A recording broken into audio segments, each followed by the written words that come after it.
Hello, I'm Heidi Kuhn, and I'm delighted and honored to be here with Dr. Lois Epstein, the 2002 recipient of the Marin Women's Hall of Fame. Lois, greetings. Thank you so much. I'm so pleased to be here, Heidi.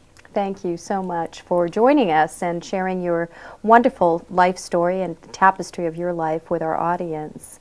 Lois, I think beginning, first of all, tell us about where you were born, your earliest memories, and... I was born in the Mount Auburn Hospital in Cambridge, Massachusetts, and I lived for my early life first in Brighton, Massachusetts, and then moved to Brookline, where I lived with my mother, father, half-sister, and in my grandmother's house in Brookline, Massachusetts. Wonderful, wonderful. And what type of influence did your mother have upon your life? What are your earliest childhood memories? My mother had a profound influence on my life throughout my life, not just during my childhood.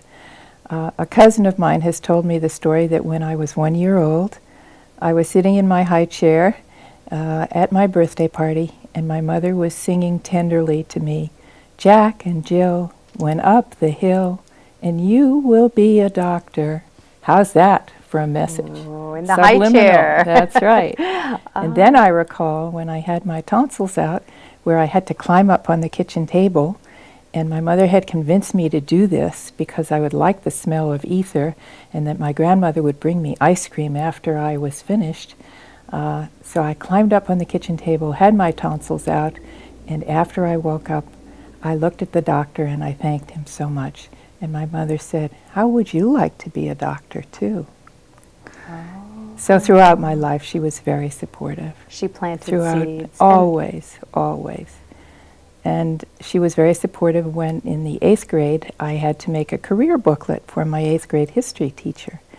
And so I made a booklet on the cover of which was a brick house. And in front of the brick house, there was a shingle, and the shingle said, "Lois Barth, MD." And my mother was so happy about that. But my teacher wasn't. My teacher said to me, "Oh, women don't go into medicine. You should go into art or architecture." And I think she liked the brick house better than she liked the shingle. Isn't that interesting? Yeah. So beyond 8th grade, what about your high school years? Well, interestingly enough, I went to Brookline High School, and I was voted most likely to succeed. And I think that's because I was the one girl who was unafraid to ask the boys in the class for their class dues. And somehow they thought I would succeed very well at that. But in that class also there was a very dear friend who wrote in my yearbook, "Lois, you have a lot on the ball. I know you'll succeed well." And he was voted the most brilliant. And 40 years later, I helped bring my precinct in for him in Tiburon for Michael Dukakis when he was running for president. Oh, isn't that wonderful? Yeah. High school was a wonderful time, particularly because I loved chemistry so much, and that's where I was really introduced to science. And I really loved it and thought someday that would be a real part of what I did in the future. Mm-hmm. Now, you met your husband of 46 years, I understand, in your later teenage years. Was this part of high school? There were 3 women in my class who were accepted to Radcliffe College. And 5 months after I entered Radcliffe, I was fixed up with a young man, Charles Epstein, from far away, what was then far away, Philadelphia. And within 4 months, he proposed marriage to me in the park on Cambridge Commons. But we were relatively poor, both on scholarship, and he had no ring to give me. And so he fashioned a ring from a string on his cello. And I have that ring to this day. Isn't that wonderful? Yeah. And we were married 4 years later after our first year in medical school. And we've been together for all those times. What a wonderful love story. That's a very beautiful inspiration. Thank you. Can you tell us about your early years in medical school and your challenges? Well, I was one of 8 women at Harvard Medical School in a class of 125 men, and I loved it. I loved every minute of it. There was tremendous camaraderie among members of the class, and I really enjoyed my time at Harvard Medical School.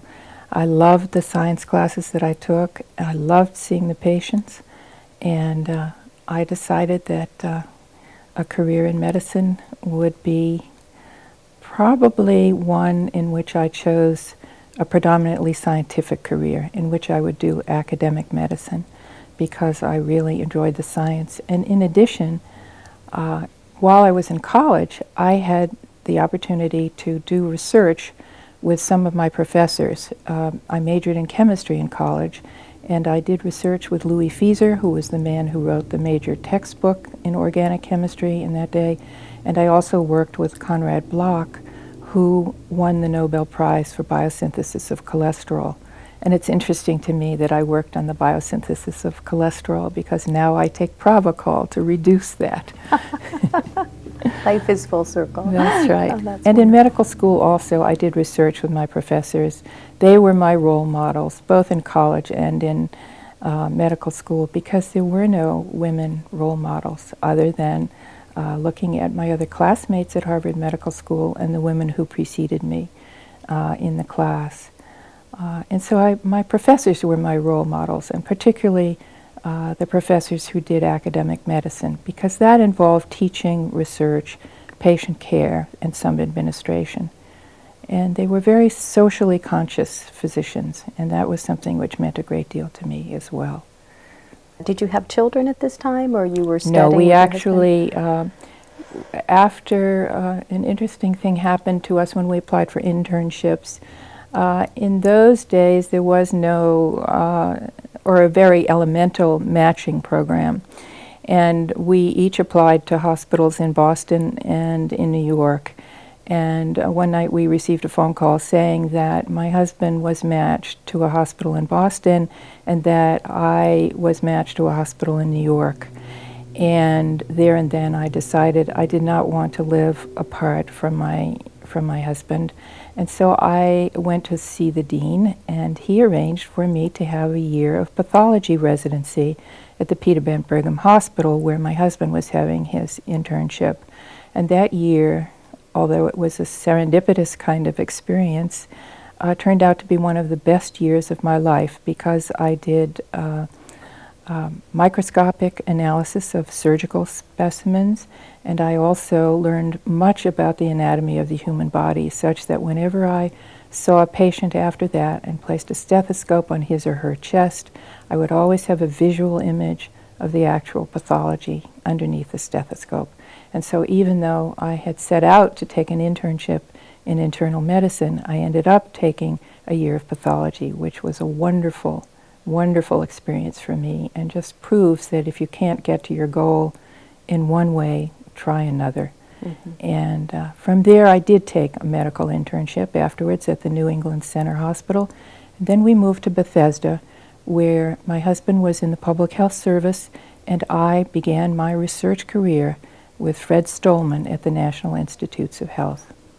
And I sometimes wonder what Senator Proxmire would say about what I was asked to do as my first project.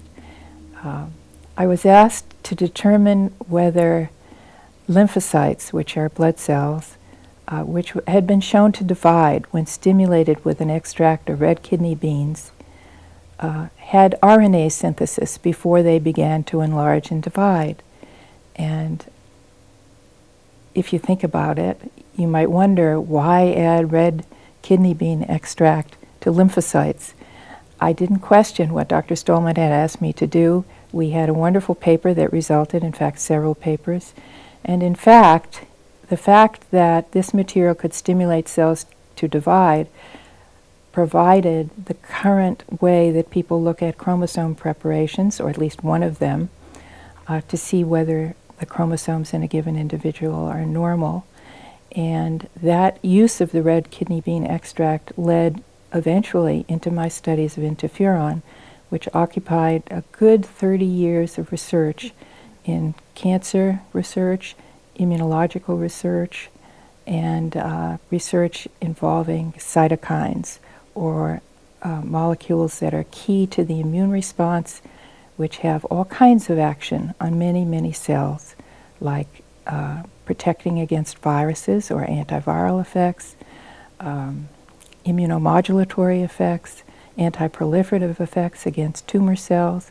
And so it was really that extract of the red kidney beans, which might at first sight seemed to be rather a ridiculous thing to do that led me to a career of 30 years of research. That was very rewarding.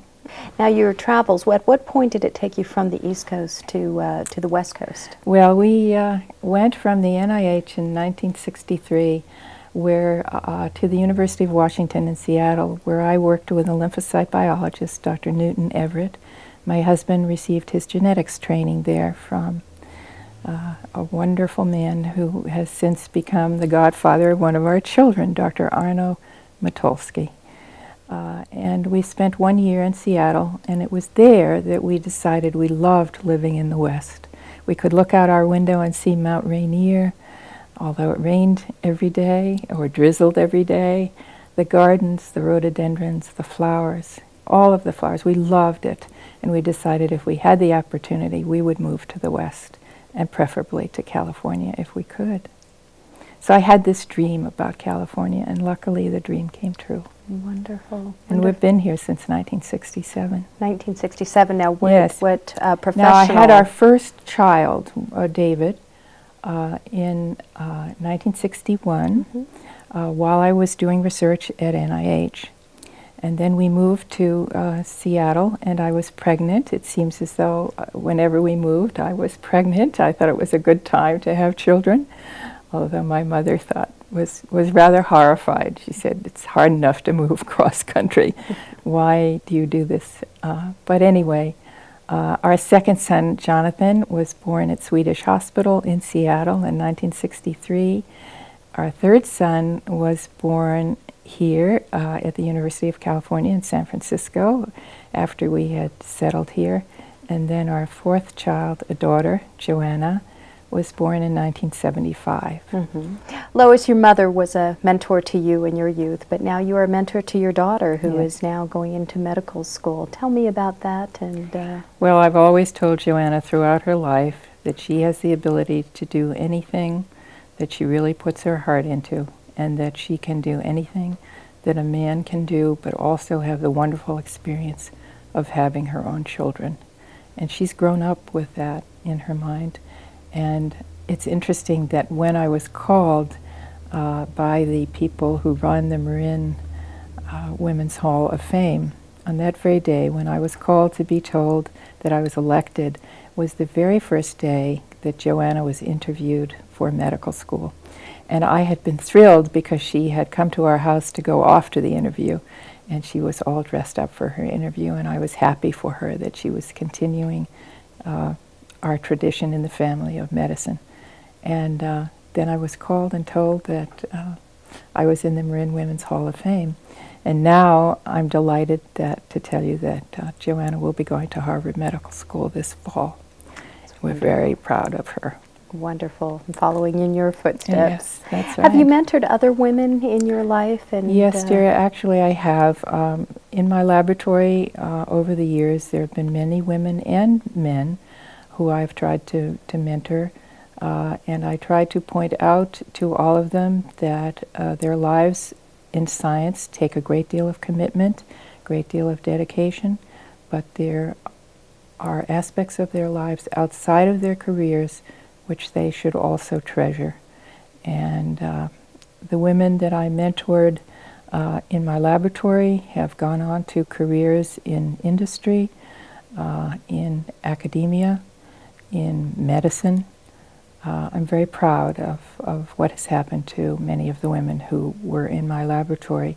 But in addition, I served as chair of the mentoring committee for the American Association of Cancer Research's group, Women in Cancer Research. And there what we were trying to do was to put women in cancer research in touch with one another throughout the country. And at that time, the internet was just beginning.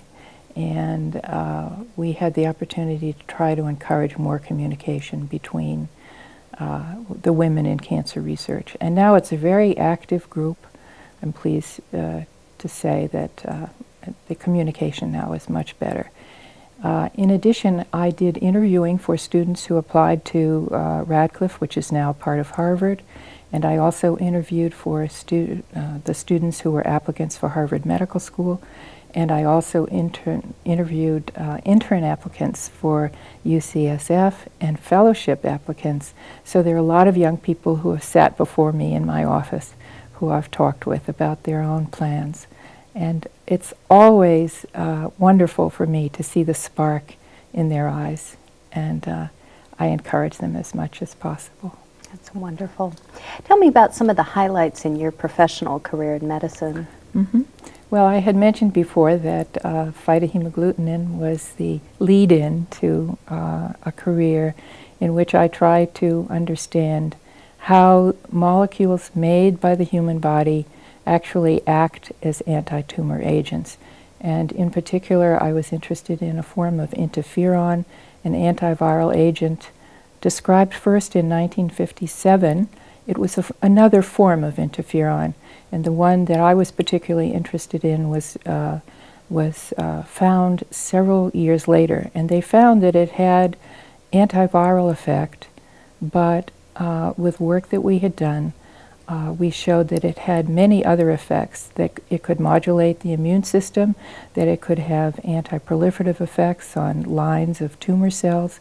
We were very interested in trying to define how and why these interferons acted as anti-tumor and immunomodulatory agents. And so over the years, we developed ways of looking at the proteins that were induced by these materials, the various interferons, and eventually, I'm pleased to say that we were able to identify specific proteins induced in specific tumor cell lines, and also learned how the interferons reacted with their receptors and other cytokines also. For example, some cytokines like TNF, or tumor necrosis factor, share some of the antiviral or immunomodulatory actions of the interferons. And we used many of these cytokines like tumor necrosis factor, interleukin-1, we used some interleukin-2, interleukin-4, and in each case we were trying to find out how those cytokines acted to produce their immunomodulatory or their anti-tumor effects. We were able to define specific proteins that were induced by these agents, and it was my theory that eventually, in terms of therapeutic agents, if you could do away with the side effects that some of these materials have when given to humans, for example, when you give interferon to a patient, they will feel as if they have the flu.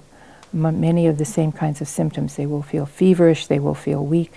And so to get away from the side effects of the cytokines per se, I always thought that if we could define the proteins that were induced in either cells of the immune system and tumor cells, that if we could elucidate what those proteins were, perhaps those proteins could be useful in the treatment of cancer.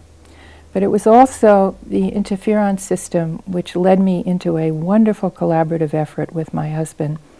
He, as a geneticist and head of the Division of Genetics at UCSF, and by the way, we were both in the Department of Pediatrics, and I was also in the Cancer Research Institute for almost 30 years. He was very interested in Down syndrome, a condition in which there are 3 copies of chromosome 21, as opposed to a normal child, for example, who has 2 copies of that chromosome.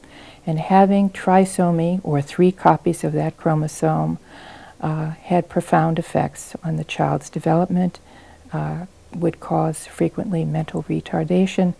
And because of his interest in Down syndrome, and because I knew that the gene which coded for the response to interferon was on chromosome 21, we reasoned together that if we could find out the chromosome in the mouse that was responsive to interferon, that perhaps we could then deliberately make a mouse that had 3 of those chromosomes and see if we could produce an animal model for Down syndrome.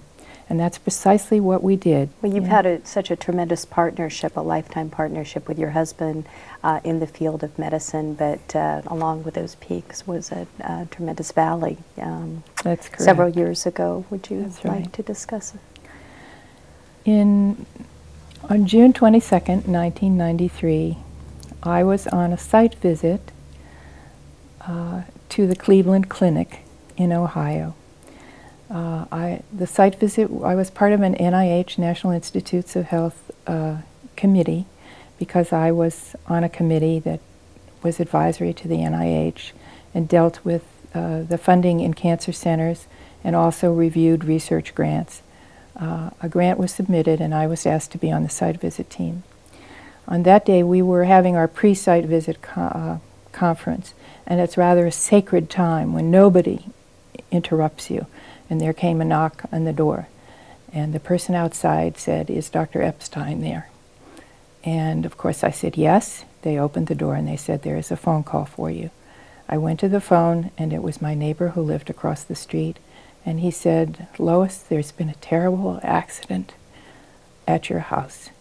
And I thought that something had happened to my daughter.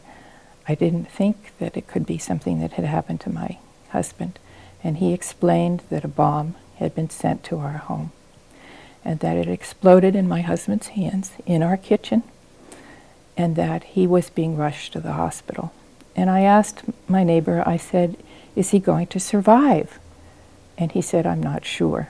And so there I was in Cleveland with all of these site visit people. I came back into the room and I said to them, "I must leave, I must go home to my husband." Unfortunately, I couldn't get a plane out of Cleveland that night and didn't arrive back in Marin until noontime or the next day, when I went to, and by the way, they tried to ply me with all kinds of medications so that I could be at peace with myself, but I could never be at peace with myself. And in fact, during that night, the surgeon who operated on my husband, who's a very well-known surgeon here, called to tell me the entire details of all that had happened and all the surgery that he had to have. I arrived at Marin General Hospital at noon the next day to find on the front page of the paper a picture of our shattered kitchen, and walked in to see my husband, and I just nearly collapsed. He almost lost his life. He lost hearing. Both of his eardrums were blown out. He had multiple injuries to his chest, his abdomen, and his fingers. And he was in intensive care for 6 to 7 weeks before he came home. He was still totally deaf. I acted as his ears at the time. And our children rallied around us. Our oldest son was in charge of dealing with all of the hundreds of phone calls that we got when this was published in the paper. And we subsequently learned that we didn't know who it was initially, but we subsequently learned that it was the Unabomber who had planned to destroy my husband.